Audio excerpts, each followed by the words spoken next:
to that guy. Now I want to do another VPN that is this way from 10.3 to 10.7. See that?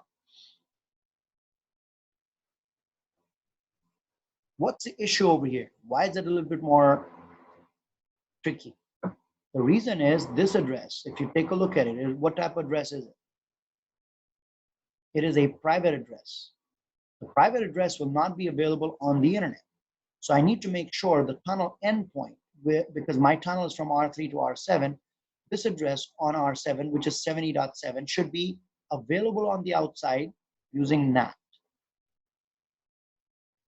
Okay, so I'm going to do a static NAT so he knows what address he needs to set the tunnel up to. So I'll translate 192.168.70.7 to, let's say, 192.1.20.7. There so far.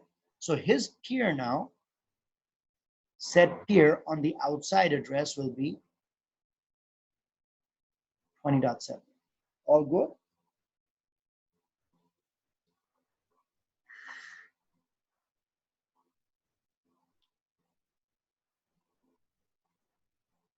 Yep.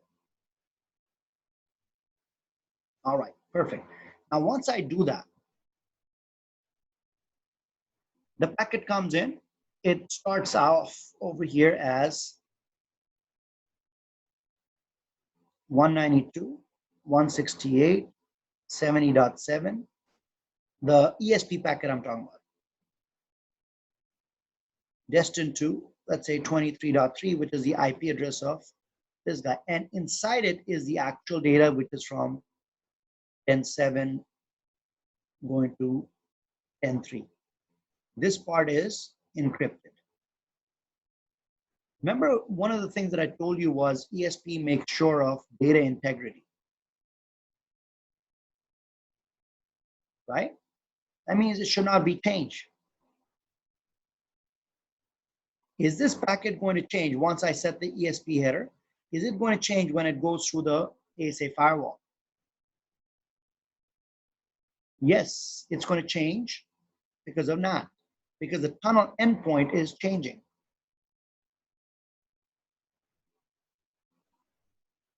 So there's a possibility of the hash breaking,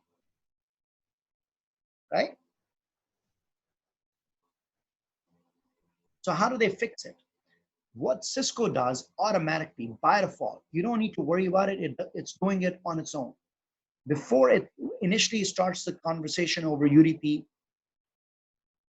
500, but the first thing that it does in that first phase, before it starts or sets up phase one, before it sets up phase one, the first thing it does a process called the NAT detection process.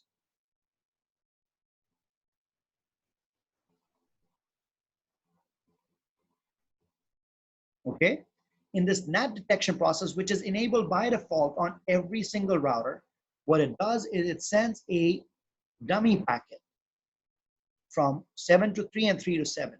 Let's say 7 sends it, it sends a dummy packet with its initial packet being 70.7 destined to 23.3. Inside it, it will say my address is, my IP is 70.7. It doesn't say 70.7, it puts a hash over there of that packet or the address. What does the ASA do with it? It changes it. To understand it, I put it in the clear. When R3 receives it, what does R3 see? Oh, his address that the packet is coming from and his internal address, they're different. That means he doesn't know it, but he is getting translated. That is correct. So this guy will send a message to him, dude, you're getting translated. I'm doing it in human language rather than those messages. Right, Matt? So when he says he's getting translated, it says, okay, we need to protect our packets so that the hash doesn't break. Well, the way they did do that is they take the entire packet that has 192.168.70.7 and so on and so forth, and they encapsulate that packet within an outer header of UDP 500. It's actually not this, it takes that. Now they decide, okay, this is happening. So what I'm going to do is, rather than using UDP 500, it happens within phase one. The first process of phase one is this.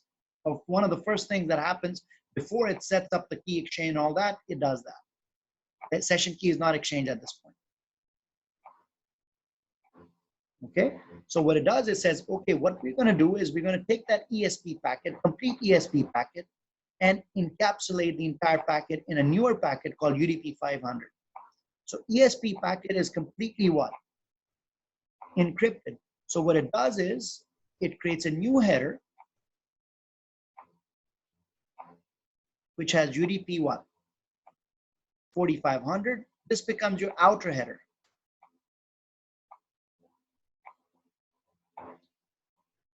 But it keeps the entire ESP packet where? Over here as data. And then inside the data, it has whatever. It's a bigger packet, but now what happens when it changes it? Doesn't matter. Hash is not broken. This thing is automatically done. Sorry, it changes it, sorry. So the change would have been 20.7.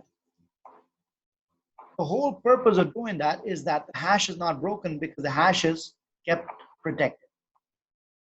So they let the firewall play with the outside packet, which is based on UDP 500.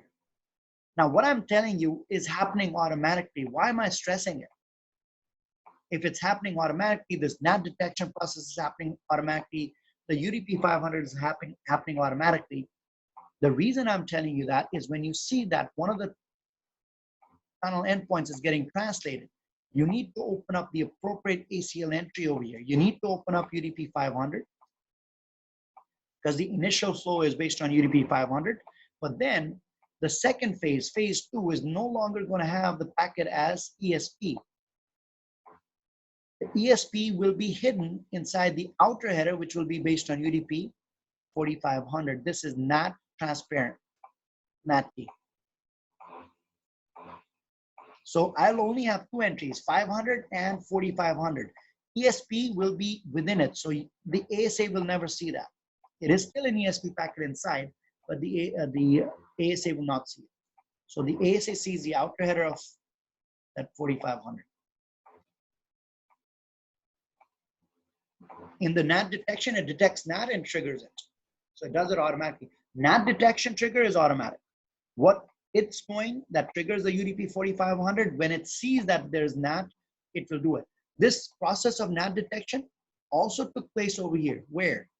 When I set my first tunnel up over here, the NAT detection process took place.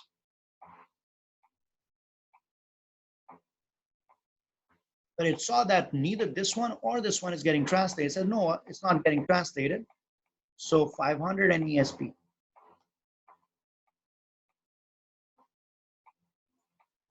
No, it doesn't matter, Kern, who initiates it, whether 7 initiates it or 3 initiates it. When R3 initiates it, R7 has to respond back. And in the whole process, both sides have to get what do you call it? Do the NAT detection. Does that make sense? So it doesn't matter who initiates it. Either one initiating it, the other one responds back. And in that response, NAT detection is taking place for both sides. It's not just for one. The whole thing about ESP, the hash, if anything in the packet changes, it will break the hash. Now, when the IP address is changing, it constitutes a change in the packet. So that's why UDP 4500 comes in, which protects the ESP.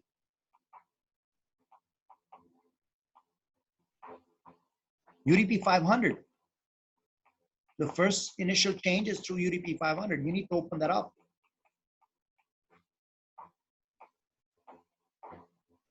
Yeah. So the reason I'm stressing that on the exam, what I've seen a lot of people do is they're not sure of where to open up what.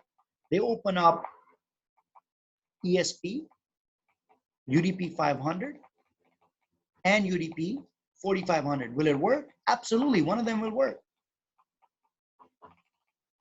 You need to open up both when you see that for it to work, but UDP 500 will do the NAT detection.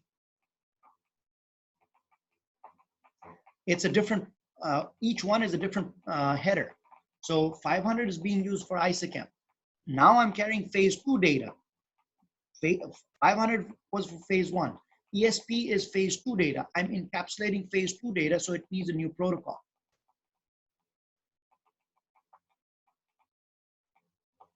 The question that you asked was, why don't I use the same port for two different things? I'm using phase 1 and phase 2, so two different protocols, right? So UDP 4500 is really the one that is going to carry the ESP packet.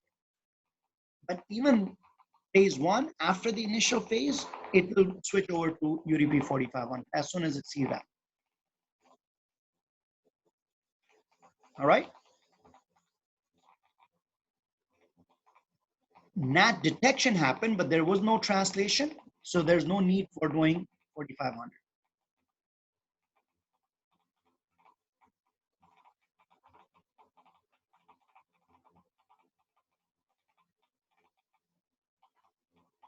Are there slides on the 4500? No, lecture only. I'll probably create it, but I don't have it at this point. Actually, I do. To be honest with you, yeah, I do. Let me just make sure. Man, stuff that I've done somewhere. Online videos, I did it somewhere.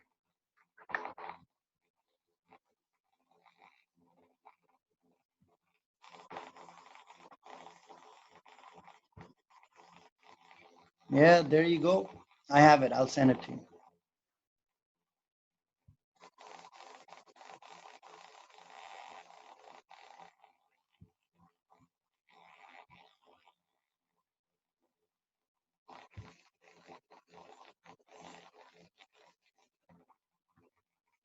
In the event of NAT for site-to-site tunnel, the phase 2 requires UDP 4500.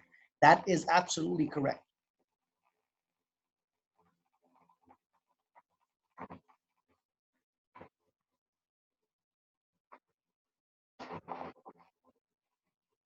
Got it? Let's do it now. Let's see it.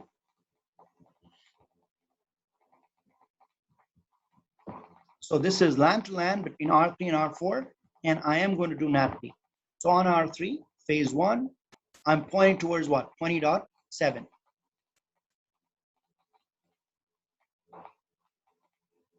Because ESP is encapsulated within UDP 4500. So ESP, the ASA will never see it. So the outer header becomes UDP 4500, ESP is inside it.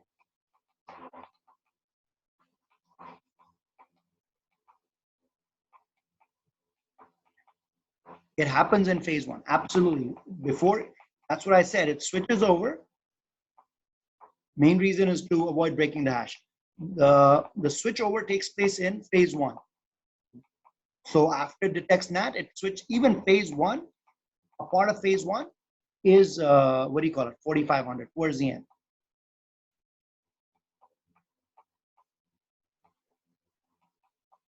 So what is this 20.7, guys? That is the translated address of ASA on the outside.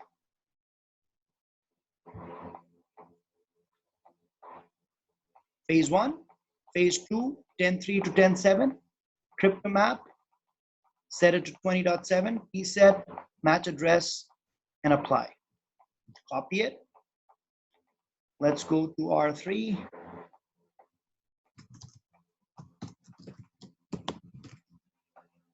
I remember I didn't have loop back over here. Let's create it and save it before I paste it.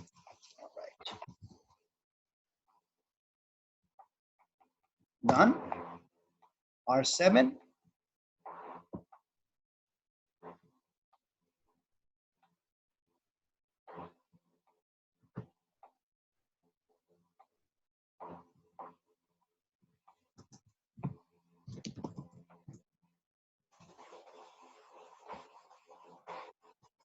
Done. Now on the ASA, a couple of things. Number one, I'm translating R7 to 70.7, 70.7 to 20.7, and then opening up 23.3 to 70.7 for what? EQ 500 and for 4500. Notice I am not doing what? ESP. On the exam, if you do ESP, you lose the entire question because you've opened up an unnecessary entry in your ASA firewall. Exam sensitive. So make sure you open up appropriate entries. So the ASA, I already have applied the ACL. Okay, the NAT didn't take place. Why is that? There's no dash.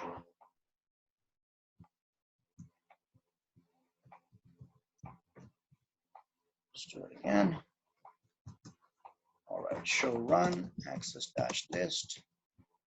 So in the ACL, for outside, I have the UDP and ESP for the first tunnel, and ISACAMP and 4500 for the second tunnel. Good, let's test it. I will go to R3 now, and I'll ping 10.7.7.7, source is 10.3.3.3. The tunnel is up. Phase one. Now I want you guys to see this a little clearly over here. Oh, sorry. I want you to see the subtle difference. This is basically telling you what was used in the phase one to exchange the session key. What do you guys see over there? So that's what Matt was talking about in messages 5 and 6. The mode changes to 4500. Part of phase one and two. Initial phase one is done through 500, and you can also verify that by checking the ACL. If you take a look at the ACL entry, you'll have a hit count on the first entry as well. So part of phase one is 500, but then it switches over to 4500. Why did it pick 4500? Because it detected that there was NAT going on. And this is automatic. This is happening every time. You just need to be aware of it.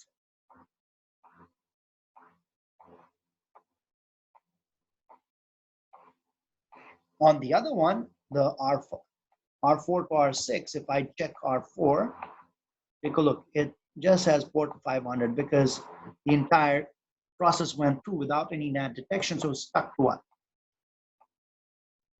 500. Everybody okay with that? So that's how you know a part of phase one. A part of phase one is 4500. Not the entire thing.